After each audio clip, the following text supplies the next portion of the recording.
Dragonborn, Caedo Genesis here. This time I shall guide you to the 13 Standing Stones in Skyrim. Though only one may be active at a time, the Standing Stones offer you a wide array of abilities and effects that are permanent for your character until you choose another stone. I will be sharing with you these effects, as well as where they are. Let's get started. The first set of stones is the Warrior, Thief, and Mage, also known as the Guardian Stones. Taking the effect of one of these stones will raise the associated skills 20% faster. The Warrior Stone raising block, heavy armor, one-handed, smithing, and two-handed. The Thief Stone giving its boon to alchemy, light armor, lockpicking, pickpocket, sneak, and speech, as well as archery even though it fits under the warrior category. And finally the Mage Stone giving its boost to alteration, conjuration, destruction, enchanting, illusion, and restoration. You can find these after your escape from Helgen at the beginning of the game, and on the road to Riverwood. What you gain from these stones is great to have for leveling your character quickly in general. The next we'll visit is the Lady Stone. Receiving the gift from this stone gives a 25% bonus to the regeneration of health and stamina. The Lady Stone is found in Lake Ilinalta, west of Riverwood and northwest of Helgen. May be a good choice early on if you refuse defeat in melee.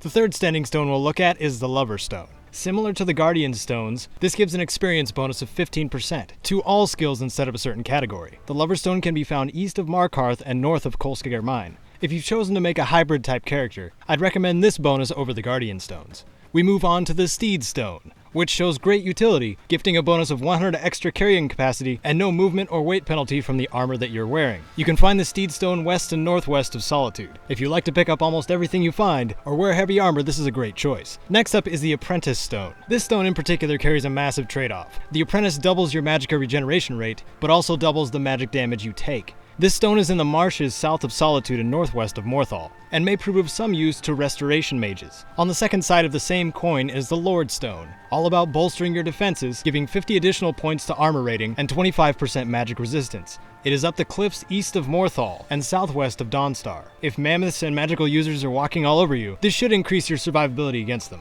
The next standing stone, first showing once-a-day abilities, is the Ritual Stone. It grants the power to reanimate the corpses around you for 60 seconds one time each day. These can be the bodies of almost anything up to level 75, and there is apparently no limit to how many can be raised. Also, it is affected by related perks, such as Necromancy, Dark Souls, Twin Souls, and Necromage. The Ritual Stone can be found directly east of Whiterun, usually with a lingering necromancer and a couple of skeletons. Depending on when this is used, the Ritual Stone power can swiftly turn the odds in your favor. We go next to the Tower Stone. The ability the tower gives you is to automatically open expert or lower level locks once per day. The Tower Stone is on a small snowy island, almost exactly in the middle between Dawnstar and Winterhold. If you find yourself in prison often, taking this sign can solidify your escape. Standing stone number 11 is the Serpent Stone. Under this stone's boon, once each day you will be able to paralyze the target for 5 seconds and do 25 points of poison damage to them. This is also a ranged attack. This stone is on Serpent Stone Isle, east of Winterhold and north of Windhelm. When you must distance yourself from a powerful enemy, this would be a good choice for those moments. The last standing stone that gives passive effects would have to be the Atronoch Stone. The Atronoch will fortify your magicka by 50 points, give 50% spell absorption, however it will decrease your magicka regeneration by half. You can locate the Atronoch Stone on the volcanic tundra